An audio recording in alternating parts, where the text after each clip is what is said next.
अस्सलामुअलैकुम, news point with सना मिर्जा में आपको खुशामदीद कहते हैं। एवनफील्ड रेफरेंस जिसके हवाले से नैब ने रुजू किया था सुप्रीम कोर्ट से और एक्सपेक्टेशन उनकी ये थी कि शायद इस्लामाबाद हाई कोर्ट ने सितंबर 2018 में जो सजा मुअत्तल की थी और कहा था कि दरखास्तों पर जब तक फैसला नहीं आता तब तक इन सजाओं को बरकरार नहीं रखा जा सकता, उस फैसले के खिलाफ देर से सही लेकिन नैब सुप्रीम कोर्ट गई थी। लेकिन आज उस दरखास्त को न सिर्फ मुस्तरद किया गया बल्कि यह भी कहा गया कि जो ठोस ग्राउंड होना चाहिए नैब के पास अपनी एप्लीकेशन को आगे लेके जाने का, वो ठोस ग्राउंड मौजूद नहीं है।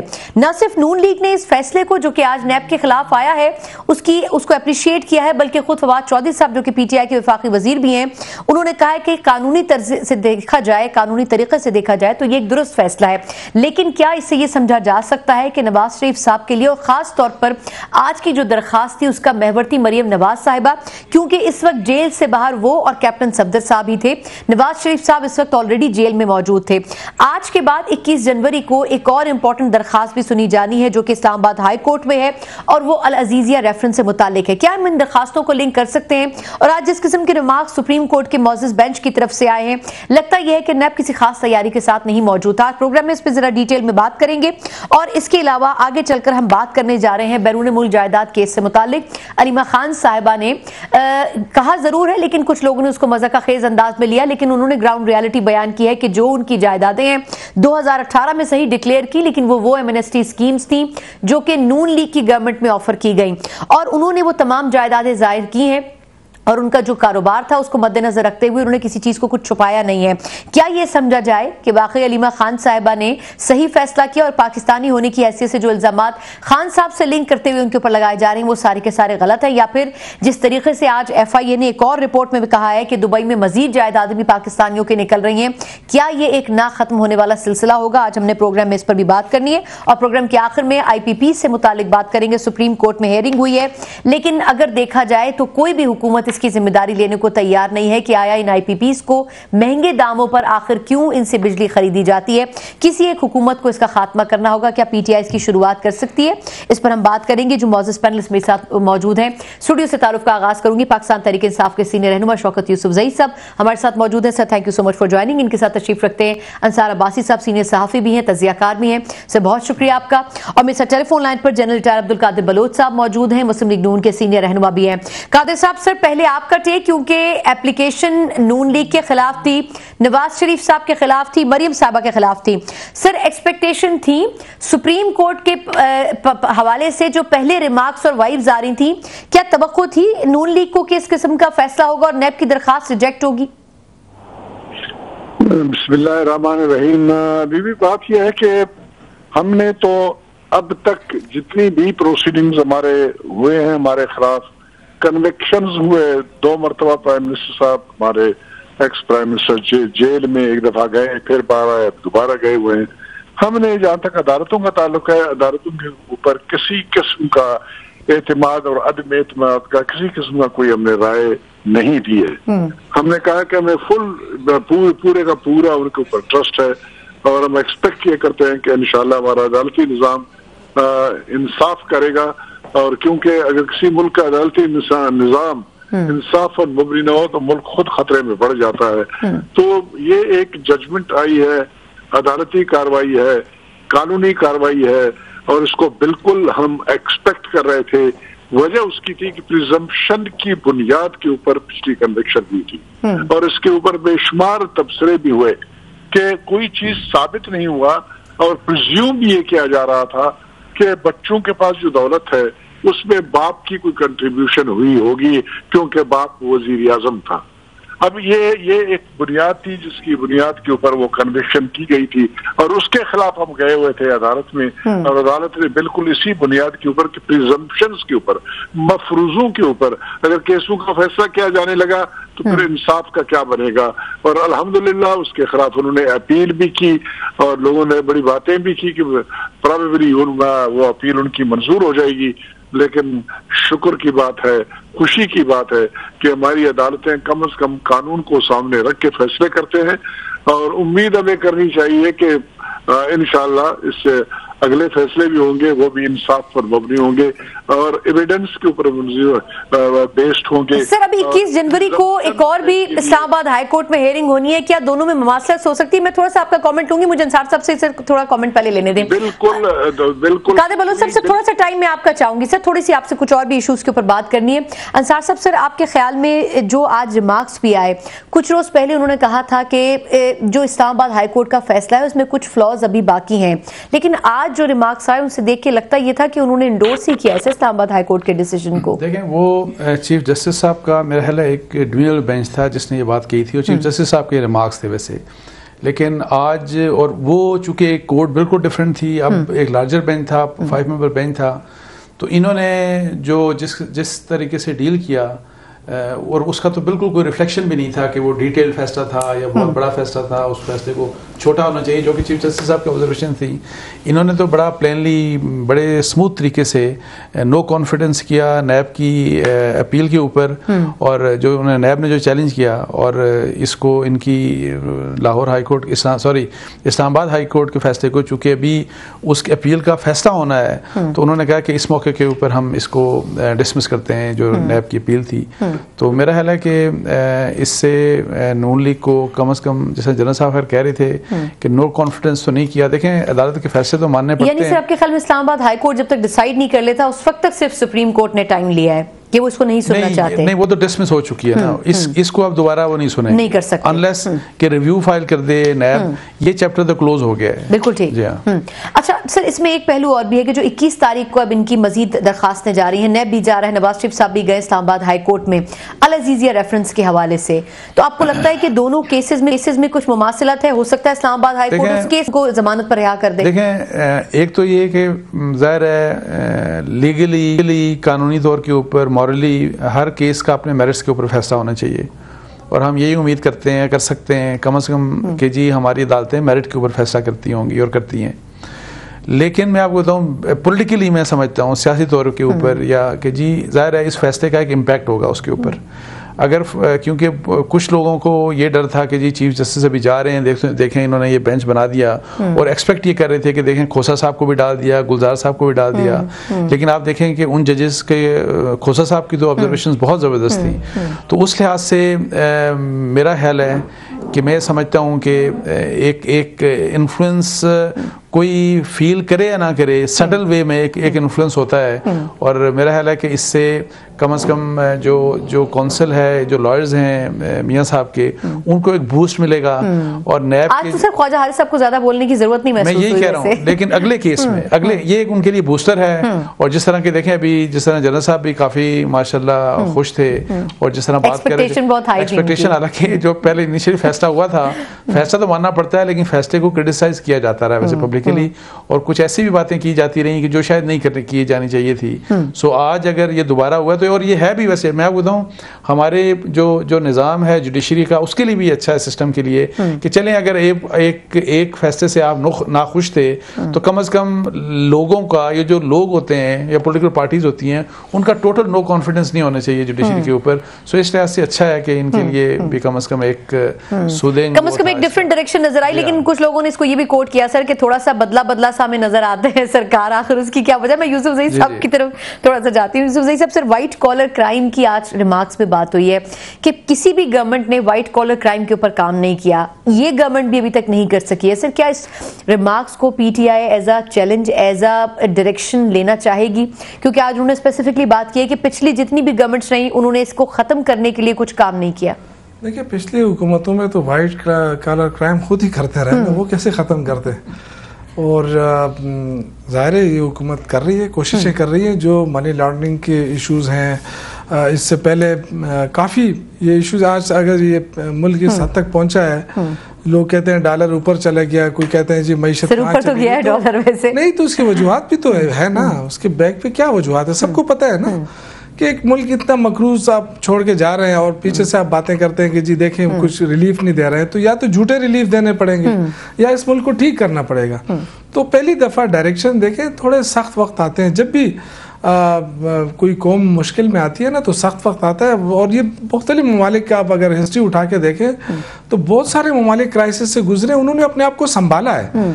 तो अब ये कि संभालने तक जो है ना मुश्किलात तो होती हैं। तो जिन लोगों ने मुश्किलात पैदा की वही बाहर बैठ के हंस रहे हैं क्योंकि वो सारे बेरोजगार हो चुके हैं। चलिए सर, सब कुछ क्राइसिस में छोड़कर गई पिछली हुकूमत, लेकिन क्या पीटीआई इनिशिएटिव लेगी अगर लेजिस्लेशन करने की जरूरत महसूस होती है? लेजिस्लेशन, आज भी मैं असेंबली में बैठा था कि दोस्तों के साथ, वो लेजिस्लेशन हो रही है और चंद दिनों में आ भी जाएगी असेंबली के अंदर, काफ़ी चीज़ें आ रही हैं। देखिए, एक फैसला आ गया, कभी जब इनके खिलाफ आता है तो ये फिर ना कोई एहतराम होता है ना कोई, फिर बस जी अदालत ऐसा है, अदालत वैसी है। जब इनके हक में आ जाता है फिर सबसे ज़्यादा ये बोलते हैं कि जी अदालत का तो हम एहतराम करते हैं। देखिए, अदालत का एहतराम हर वक्त करना चाहिए, चाहे फैसला हक में आए या उसमें आए। जिस तरह ये नहीं हो सकता है कि जो आपके हक में आए तो आप कहें जी अदालत बहुत अच्छी है, जब आपके खिलाफ आए तो आपको अदालत पीटीआई भी तो कभी-कभी ऐसे ही करती है ना। वैसे बात चौधरी साहब ने लेकिन आज कहा कि ठीक है, टेक्निकली डिसीजन ठीक है।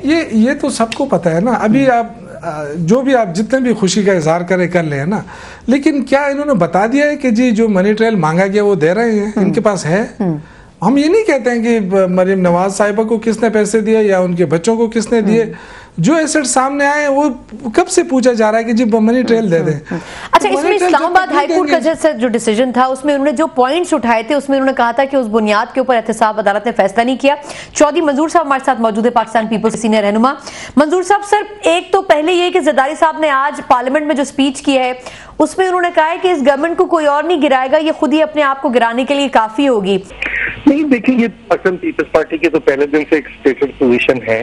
अगर हम उस वक्त 25 को इलेक्शन हुए थे, अगर हम 28 को मीटिंग करके बिलावल साहब ये ना कहते, ये तो ऐसी असेंबली थी जो अपनी पैदाइश से पहले ही अपनी मौत आप मर जाते, क्या होता मगर इतने लोग ना जाने का फैसला करते थे, इसकी अहमियत क्या रह जाती। तो हम ये चाहते हैं कि ये सिस्टम चले। मतलब हमें इतराज है इलेक्शन पे, 2013 के प्री इलेक्शन पे इतराज साहब भी है, लेकिन हम चाह रहे हैं कि जो लोग जो काम है, इवन पार्लियामेंट का, अगर पार्लियामेंट अपना काम नहीं करती तो उसको भी अपना काम करना चाहिए, बाकी भी सारे इदारों को काम करना चाहिए। हम समझ रहे हैं कि इस वक्त अगर कोलैप्स होता है ये सिस्टम, तो ये बड़ा एक सिस्टम से मुराद ये पार्लियामेंट्री जो जमहूरी निज़ाम है इस वक्त, ये एक पाकिस्तान को बहुत किसी ऐसी खौफनाक सूरत हाल में न दाखिल कर दे, जो कि मुझे अभी भी डर है बतौर एक सियासी कारकुन के।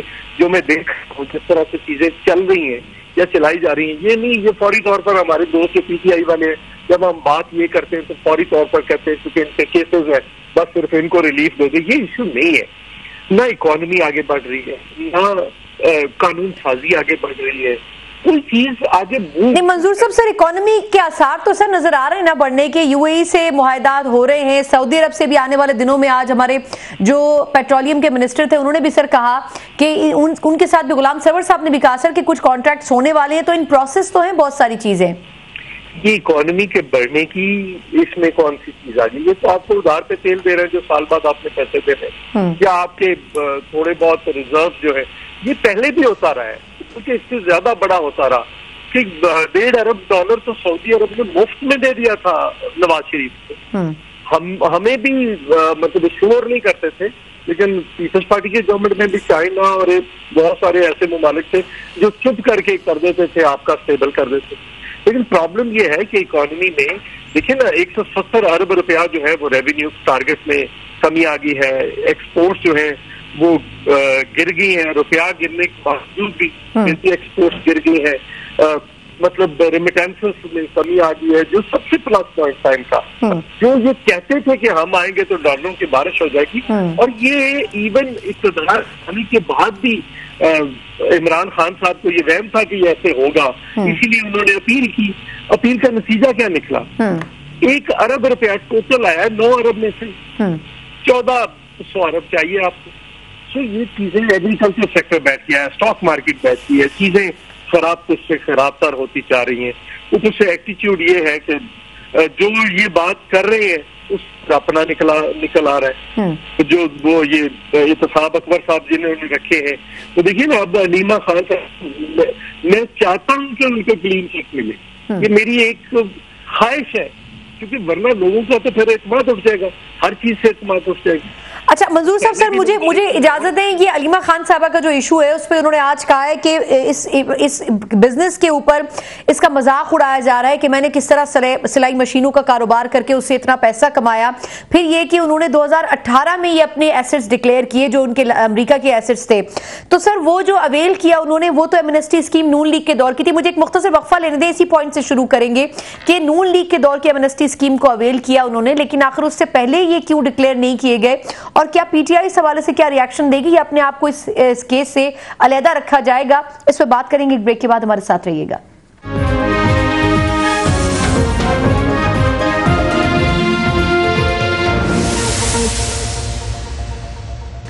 ब्रेक के बाद एक बार फिर आपको खुशामदीद कहते हैं। अलीमा खान साहिबा बैरून मुल्क जायदाद केस के हवाले से जब पेश हुई तो उन्होंने जवाब ये दिया कि एमनेस्टी स्कीम को मैंने जरूर इस्तेमाल किया, लेकिन सवाल यह है कि क्या अगर ऐसा हुआ है तो वो जिस कारोबार को भी कोर्ट कर रही हैं उसके साथ जस्टिफाई कर सकेंगे अपनी पोजीशन, और क्या इसको हम एक टेस्ट केस ले सकते हैं एक ऐसे मौके पर जब FIA UAE में मजीद 100 के करीब पाकिस्तानियों की जायदादें इन्वेस्टिगेट कर चुका है। मैं अब्दुल कादिर बलोच साहब सर आपसे जानना चाहूंगी कि वो जो बात बयान कर रही हैं और जिस कारोबार को कोर्ट कर रही हैं, क्या PTI या कोर्ट इसको एज ए टेस्ट केस लेके चल सकती है? सर बीबी कोई भी मसला उसके दो बड़े इम्पोर्टेंट एंगल होते हैं। एक है कानूनी नुक्ता, कानूनी एंगल जाविया उसका, और दूसरा है इखलाकी जाविया। कानूनी तौर पर तो बीबी वो सही कह रही है अलीमा खान साहबा कि उन्होंने एमनेस्टी स्कीम्स का फायदा उठाया, और फायदा उठा के जो कुछ उसने कमाया था, जो कुछ उसके सही गलत वो ज्यादा बेहतर जानते हैं, उसका उन्होंने फायदा उठाया। फायदा उठा के उन्होंने एमनेस्टी अवेल की, और इसलिए उससे सवाल नहीं करना चाहिए कि उन्होंने पैसे कहाँ से लाए, किस तरीके से लाए।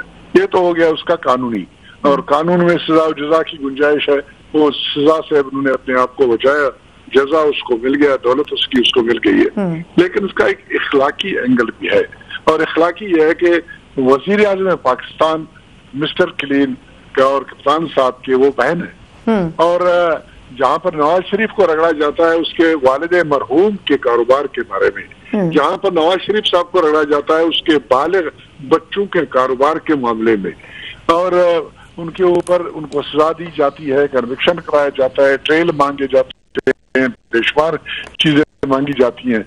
क्या इखलाकी तौर पर कप्तान साहब के ऊपर जो हमारे मोहतरम वजीर आजम है हमारे मुल्क के, क्या उनके ऊपर ये मुनासिब नहीं होगा कि वो अपनी बहन की इस जायदाद का जो प्रोपोर्शनेट नहीं है उनके सोर्सेज ऑफ इनकम से, उस खातून के बारे में किस्म किस्म के तजादात आ रहे थे। मेरे जैसे लाइल आदमी का अब तक तो ये समझ रहा था कि वो गैर शादीशुदा थी, लेकिन आज सुबह में पता चला कि जी उनके खावंद कारोबार करते रहे और उन्होंने पैसे कमाए वगैरह वगैरह। खैर उन्होंने आज यही बयान दिया कि ये मेरे खावंद और मेरे वालिद की जायदाद से है जो कुछ मैं कर रही हूँ। जी जी मैं खावंद और वालिद की जायदाद की, लेकिन ये कंसेशन मियां नवाज शरीफ को नहीं दिया जाता है कि उसके वालिद 1936 से कारोबार में थे, अगर वो कुछ कमा पाए और वो नवाज शरीफ को ट्रांसफर हो गया तो इखलाकी तौर पर ये लाजम बनता है प्राइम मिनिस्टर पाकिस्तान के ऊपर कि जिस किस्म के JITs या इंक्वायरीज या जो उन्होंने कराए हैं बाकी लोगों के अजीज व अकारिब के बारे में ये मालूम करने के लिए कि उनके सोर्सेज कानूनी थे या गैर कानूनी थे, सही हुआ गलत हुआ, मेरे ख्याल में ये इसमें कर रहे तो इसमें इनकी भलाई होगी, इस पार्टी की भलाई होगी जो हुकूमत में है। और ये वो पार्टी है जो ये कहती है कि इनमें से तो कोई कसूरवार आदमी निकला ही नहीं है, इनमें किसी ने कोई गलत काम नहीं किए, चाहे वो परवेज खटक साहब हों, चाहे वो अलीम खान साहब हों, चाहे वो तरीन साहब हों, चाहे वो बेशुमार और नाम है जिनके केसेस चल रहे हैं नैब में और वगैरह, हम सबको भी क्लीन करार देते हैं। लेकिन क्लीनलीनेस को अपना मजीद साबित करने के लिए इखलाकी तौर पर इनके ऊपर लाजम बनता है कि इस बीबी के। लेकिन कादिर साहब से 2018 से पहले आखिर ये क्यों नहीं डिक्लेयर थी, ये भी तो अलीम से पूछा जाना चाहिए ना। शौकत साहब सर वो ये कह सकते हैं ना, देखें मैं उनके डिफेंस में थोड़ी सी आगे में जाऊंगा, वो कहेंगे जी वो पब्लिक ऑफिस होल्डर ही थे, लाजा उनके ऊपर लाजिम नहीं बनता था वो डिक्लेयर करते। अच्छा सर ठीक है यूसुफ ज़ई साहब, सर इसको एज ए टेस्ट केस से ले सकते हैं। आज FIA ने एक रिपोर्ट दी, उसमें उन्होंने कहा कि 96 के करीब लोग हैं जिनकी मजीद जायदादें UAE में निकली हैं, तो फिर सबके साथ एक ही जैसा तरीकाकार होगा। पहली बात तो ये है कि हुकूमत ने कभी ये नहीं कहा है कि जी हम रुकावट बनेंगे, किसी तौर पे भी नहीं। सिर्फ नाम तो लिया जाता रहा अलीमा साहबा का खान साहब के साथ ना कि वो उनकी बेनामीदार है। जिस तरह जनरल साहब ने कहा कि जी अखलाकियात का मुजाहरा करके देखें, वहाँ जो नवाज शरीफ को रगड़ा पड़ता है ना, वो इसलिए पड़ता है कि वो 3 बार प्राइम मिनिस्टर बने और उसी दौर में ये एसेट्स बने, ठीक है ना। और यहाँ पे जो है ना प्राइम मिनिस्टर अब बना है, जो प्राइम मिनिस्टर बनने से पहले जो एसेट्स है ना, तो अब दोनों को तो मिक्स ना करें ना, कम से कम ये ज्यादती तो ना करें। अगर आपको किसी के साथ मतलब वो है, आप एक मिनट जनरल साहब प्लीज ना। और दूसरी बात ये कि आप कहते हैं जी परवेज खटक साहब, जहांगीर तरीन साहब, कोई इनमें से आज तक कोर्ट गया है? कोई इससे बातों से इसमें सर अलीमा साहबा को डिसोन भी करते हैं खान साहब, लेकिन जो 2 बड़े इंस्टीट्यूशन है नमल और शौकत खानम, दोनों में बोर्ड ऑफ गवर्नर्स की वो मेंबर्स हैं, उस टीम का हिस्सा है सर, तो उसको डिसोन करना तो फिर बिल्कुल सरासर गलत है ना टीम का हिस्सा, उसको तो एक अपना प्रोसेस है, आपको पता है कि उसका एक एक पैसे की जो है ना वो छानबीन होती है। शौकत खानम और नमल को ये तो कोई भी कुछ चीज भी नहीं छोड़ेंगे, मुल्क को भी तबाह करके चले गए। अब ये जो 2 इदारे रह गए इस मुल्क के जो बड़े कामयाबी से चल रहे हैं, जो गरीबों का काम कर रहे हैं, अब इसको भी ये नहीं छोड़ रहे हैं। लेकिन मेरा गुजारिश ये है कि अगर देखो ना, ये हुकूमत में भी रहे, ये हुकूमत में बैठ के कहते थे जहांगीर तरीन ने ये किया, जहांगीर तरीन ने वो किया। भाई आपके पास हुकूमत थी तो आप पकड़ लेते ना, आप उसके खिलाफ कार्रवाई करते, आपने तो कुछ भी नहीं किया, क्योंकि जहांगीर तरीन सबसे ज्यादा टैक्स पेयर है पाकिस्तान का।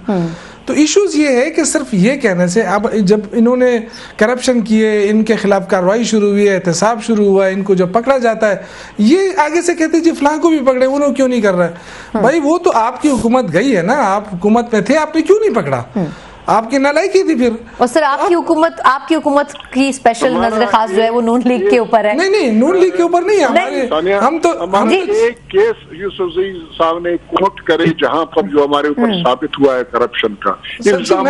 मैं एक अर्ज करूं जनरल साहब, सर अभी गुजारिश करता हूं जनरल साहब, मेरे बड़े मोहतरम है, एक अजम्पशन है यूसुफजई, मकसद है कि इल्जाम की बुनियाद के ऊपर। अच्छा मैं एक अर्ज करता हूं सर, मजे की बात ये है कि ये हमें कहते हैं ना, कोई भी मैं आपको कहूं, कोई भी केस हमने नहीं बनाया, ये हमें वो करते हैं ना तो हमने नैब इन्होंने बनाया। साहब ये जो अलीमा साहबा बयान दे रही हैं, आपके ख्याल में 2018 से पहले और फिर बाद में सिर्फ एसिड डिक्लेयर कर देने से जिम्मेदारी खत्म हो जाती है सर? देखें, मैं एक बात आपको बताऊं कि जो अलीमा खान का केस है ना, ये बेसिकली टैक्सेशन मैटर है, और पाकिस्तान का कानून इस बात की इजाज़त देता है कि आप एमनेस्टी आप अवेल कर लें, आप कोई भी प्रॉपर्टी डिक्लेयर करके जुर्माना कर दें, उनके पास ज़ाहिर है रीजनिंग नहीं होगी, वो जो होता है कि आप अपने सोर्स ऑफ इनकम बताएं, वो नहीं होगा, तभी उन्होंने एमनेस्टी किया। और इसमें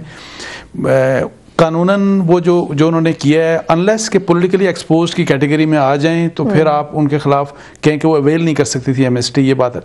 प्योर टैक्सेशन मैटर है। और एक बात मैं आपको बताऊं कि जब तक उनका क्राइम से कनेक्शन नहीं होता, क्राइम क्या मतलब, उनका देखें वो कभी भी किसी सरकारी ओहदे पर नहीं रही, लेकिन उन्होंने पब्लिक पैसे से डीलिंग की है, जो आप बता रही हैं कि शौकत खानम, नमल और उसका, लेकिन उसको उस वक्त इन्वॉल्व होना चाहिए जब कोई क्राइम का कनेक्शन आए, किसी के पास सबूत हो, जो कि सबूत कोई भी नहीं है।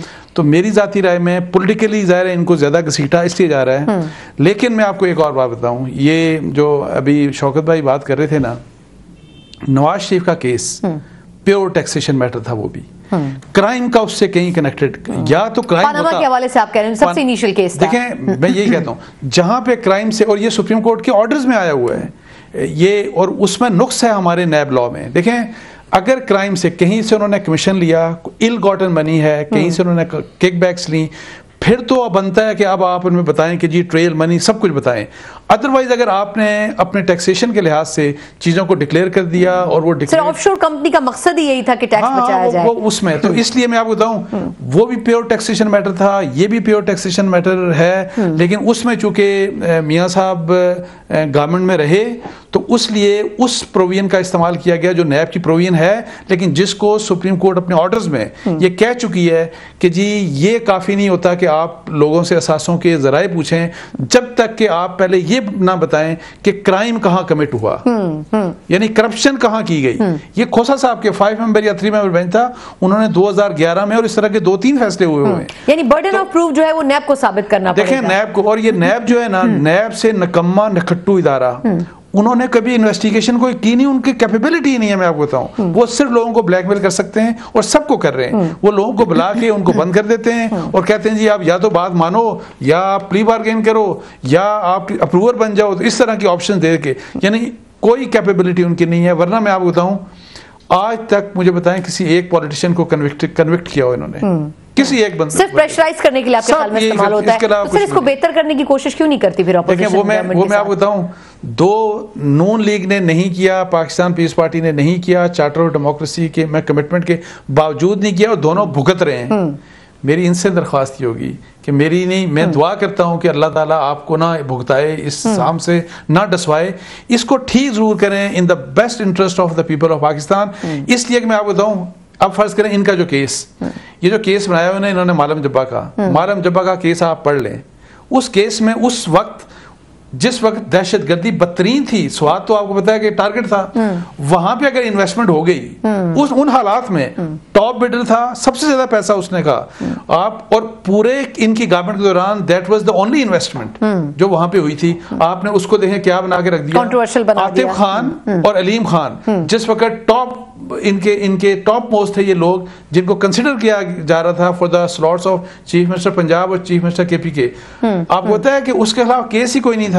इनकी फार्मास्यूटिकल इंडस्ट्री है आतिफ खान की, जाली लेटर बगैर किसी रीजन के उनको लेटर इशू कर दिया कि आप पेश हो जाएं आके, बदनाम करना उनको भी रोकना था, उधर इनके खिलाफ स्टार्ट हो गए, और जब उनकी कैंडिडेचर यानी वो नहीं बने चीफ मिनिस्टर तो खामोश हो गए।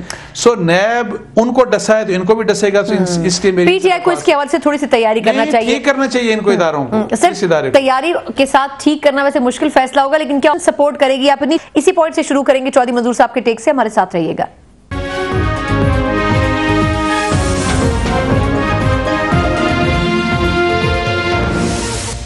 ब्रेक के बाद एक बार फिर खुशामदीद कहते हैं आपको।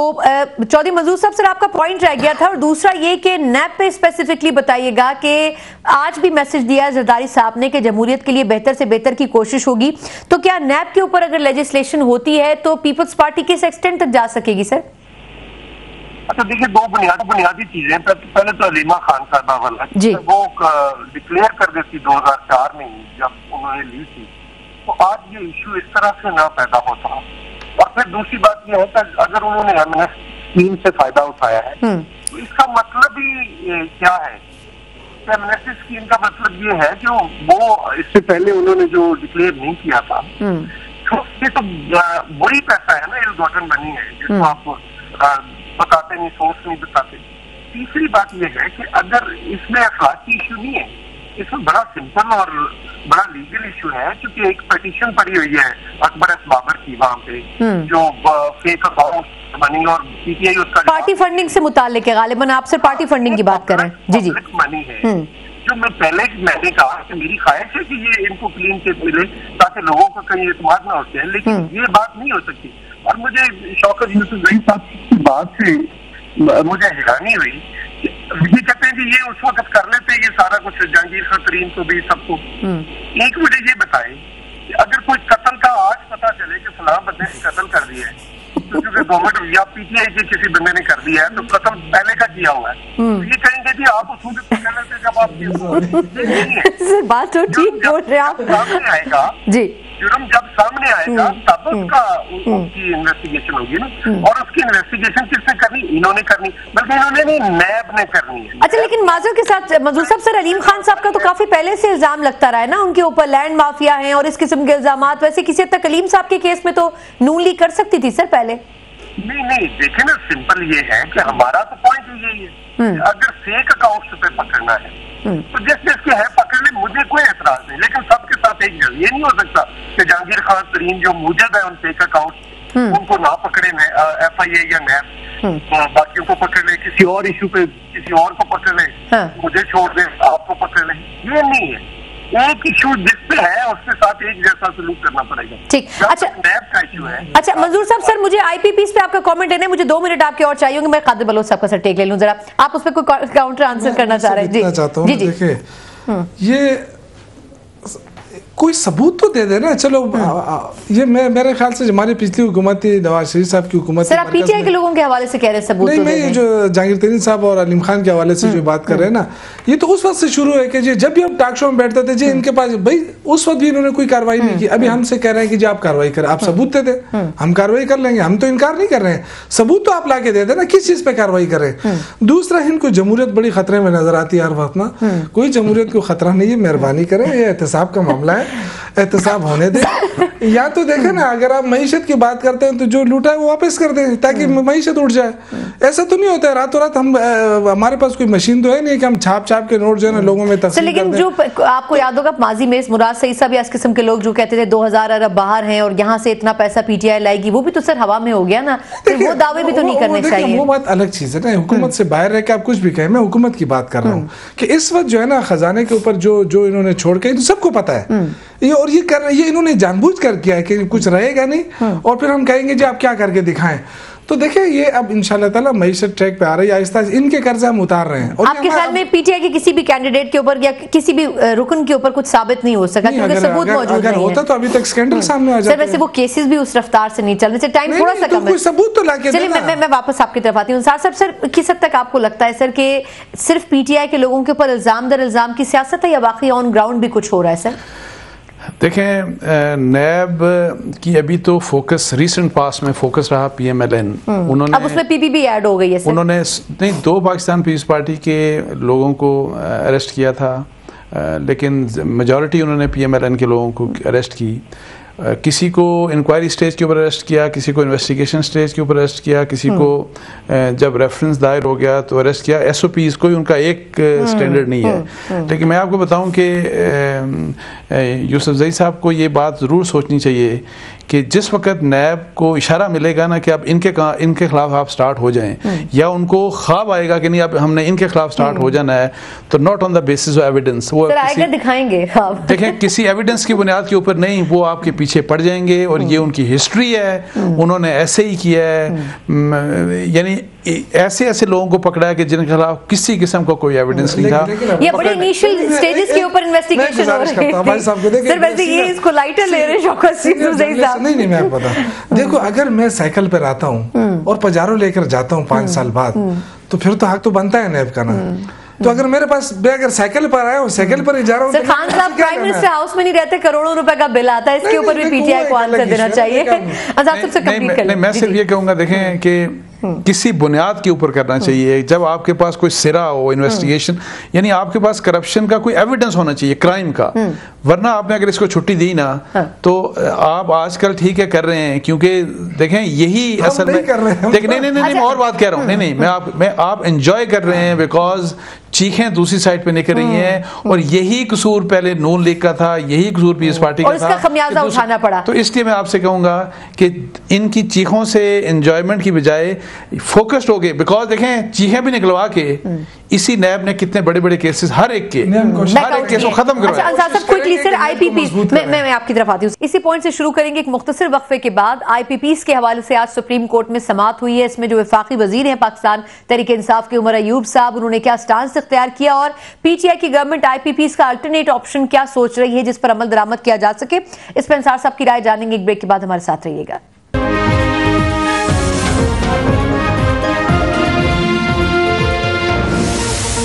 ब्रेक के बाद एक बार फिर खुशामदीद कहते हैं। आईपीपीस के हवाले से हमने बात की थी। अंसार साहब सर, आईपीपीस पे आज सुप्रीम कोर्ट में समाअत भी हुई है, स्पीड टेन्योर में इस पे इन्वेस्टिगेट हुआ है, हमेशा पिछली गवर्नमेंट पे डाला और वो फिर जाके जुड़ता है पीपी से। सर आज जो हियरिंग हुई है, आपके ख्याल में जिम्मेदारी किसके ऊपर आयद होती है इसको सिस्टम को ठीक करने की? चीफ जस्टिस ने क्योंकि कहा इस पे एक रिपोर्ट होनी चाहिए। देखें इनको डीपली देखा जाना चाहिए, लेकिन जो हमारा एक एक्सपीरियंस रहा ना कि जिस तरह से कोर्ट्स ने इंटरफेयर करके तो मुख्तलिफ कॉन्ट्रैक्ट्स ख़त्म किए, जो हमें एक थ्रेट है, जिस तरह आप देखें कि वो जो रेकोटेक का केस था, जिस तरह कुछ आरपीपीस के केस थे, तो उसमें हमें डर ये है, जो इंडिकेशंस ये हैं कि हमें बहुत बड़ा जुर्माना भरना पड़ेगा बिकॉज वो इंटरनेशनल कोर्ट में चले जाते हैं। तो मैं ये कहता हूँ कि जो इंटरनेशनल या जो फॉरेन मल्टीनेशनल से आप किसी किस्म का भी कोई भी गवर्नमेंट जब किसी किस्म का वायदा करती है तो उससे निकलते वक्त बहुत साउंड आपके ग्राउंड्स होने चाहिए। ऐसा ना करें कि हमारे लिए मुसीबतें बढ़ती जाएं पाकिस्तान के लिए, जैसे कि डर है हमें कि रेकोडेक और दूसरे केसेस में 2-3 केसेस में हमें शायद बहुत बड़ा जुर्माना भरना पड़ेगा, अल्लाह करे ऐसा ना हो। तो इसलिए सोच विचार के हुकूमतों को भी फैसला करना चाहिए और कोर्ट्स को भी।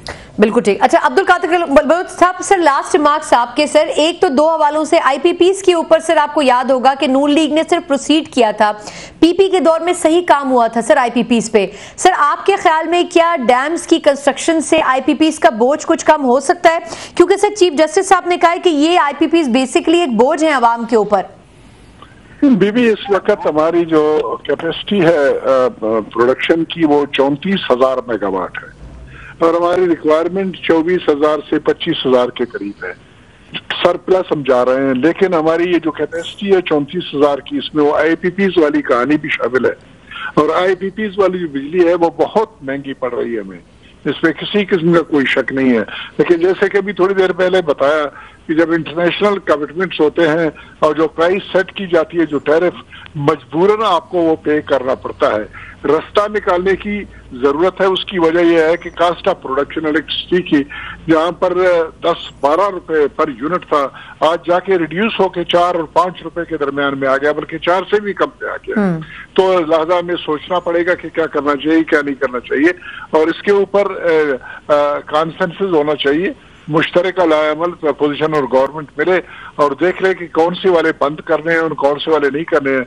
और जो सस्ता हमें बिजली मिलता है, सस्ते बिजली को हमें यूटिलाइज करना चाहिए ताकि आवाम को रिलीफ मिल सके। और रह गया जो इंटरनेशनल कमिटमेंट्स का ताल्लुक है, उसके बारे में सोचें कि क्या करना चाहिए।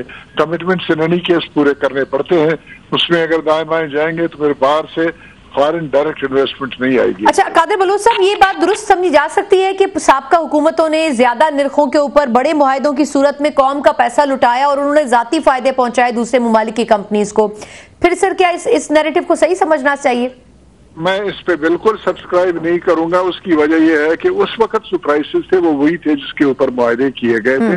कोई मुल्क दुश्मन नहीं है किसी ने इसके ऊपर। ये पीपल्स पार्टी के दौर में ज्यादातर आईपीपीस वाली कहानी बनी, उसके बाद फिर चाइना के साथ हम लोगों ने बड़े मुआहदे किए और ये तमाम की तमाम कार्रवाइयों के ऊपर आज भी न मीडिया की तरफ से कोई उंगली उठी है और न कोई क्रिटिसिज्म हुआ है, न कोई ऐसी बात आई है कि करप्शन इसमें की गई और इस वजह से ज्यादा रेट दिए गए। ठीक, बिल्कुल ठीक। अच्छा चौधरी मंजूर साहब, सर अगर बहुत ज्यादा थी और महंगे सौदे किए गए, आज सस्ते हो गए। टेक्नोलॉजी ने बहुत ज्यादा डेवलपमेंट की है। अल्टरनेट खासकर ये विंड और उसने सोलर ने बहुत बड़ा इनकलाब लाया है इस मैदान में। बिल्कुल ठीक। अच्छा चौधरी मंजूर साहब से लास्ट कमेंट सर आपका, आईपीपीस के ऊपर ज्यादातर इशारा किया जाता है पीपल्स पार्टी के दौर में, जब राजा परवेज अशरफ साहब भी थे बहुत ज्यादा इसके ऊपर काम हुआ। सर क्या वाकई पीपल्स पार्टी को वो मंसूबे सिर्फ एक्सटेंड करने पड़े मुशर्रफ साहब के दौर के, या खुद अपने तौर पर भी कुछ अपने 2 सेंट्स पीपल्स पार्टी ने ऐड किए सर अपने टेन्योर में? देखिए हमारे दौर में तो ये सारा जो हुआ, जिस तरह से हुआ, इफ्तिखार चौधरी साहब ने सारे मंसूबे जो हैं उनको जिस तरह से वो तबाही की, तो वो जो सारे के सारे मंसूबे हैं वो रुके एक दफा। और उसमें अभी कार्की के पे $800 मिलियन जो जुर्माना हुआ इंटरनेशनल कोर्ट ऑफ जस्टिस, और फिर 5-6 सेंट पे उस वक्त पीपल्स पार्टी ने किए। बाद में मुशर्रफ ने वही सदर जो थे वो 14 सेंट पे किए और फिर अभी जो नून लीग की गवर्नमेंट की उन्होंने 17 सेंट पे किए। जरा देख लें शॉर्ट टर्म आईपीपी जो मुआहदे हुए हैं वो क्या हुए। तो इसलिए हमें पाकिस्तान को एक ऑल्टरनेटिव एनर्जी पे जाना पड़ेगा। मसलन जो यहाँ पे फाइटे ऑन फ्लोर है वो क्या है, ये जो ऑयल की मल्टीनेशनल्स है वो नहीं चाहती थी। अगर मैंने इत्तेफाक से मुतमा बेनजीर भुट्टो की वो सारी पॉलिसी पढ़ी तो वो तो था कि हमें ऑल्टरनेटिव एनर्जी पे फौरी तौर पर सर पे कोल पे जाना है, विंड पे जाना है।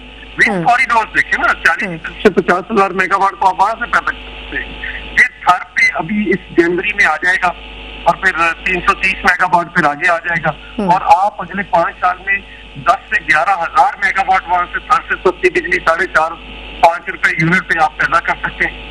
तो ये चीजें हैं जिनको आपको ऑल्टरनेट एनर्जी के तौर पर लेकर आना पड़ेगा। डैम बिल्कुल बनने चाहिए, डैम का बेसिक। अच्छा मंजूर साहब सर लास्ट मिनट है मेरे पास, सर मैं माजरत चाहूंगी, लास्ट मिनट है, यूसुफ ज़ई साहब का टेक जरूरी है। पहली बात तो ये कि कोई प्लानिंग नहीं थी, शॉर्टकट चीजें तलाश करते रहे।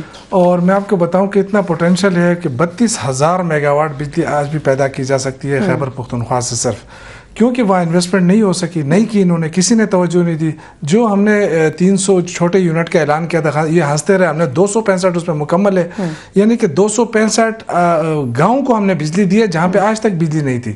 ये हंसते रहे। प्रॉब्लम IPPs मैं समझता हूँ कि ये दीमक की तरह इस मईशत को चाट गई है। कोई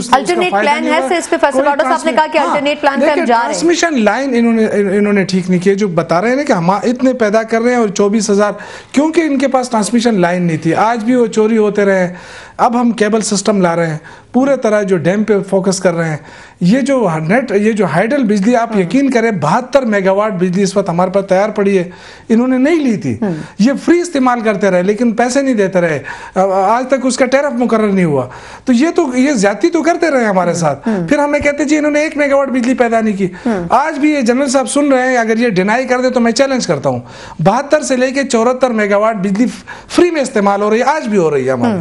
सर लेकिन अब अल्टरनेट प्लान की तरफ जाएगी IPPs को हम खत्म होते हुए देखेंगे, क्योंकि दो और ऑप्शंस आ गए, हाइड्रो और सोलर। ये जिस तरह बस भाई ने बात की, देखे इस तरह खत्म नहीं होता है। उसके लिए आपने बोल्ड फैसला करना होगा, क्योंकि ये तो एक वो है, आप बर्डन है आप तो उसको देते रहेंगे, वो खाता रहेगा, वो तो कभी ना नहीं कहेगा।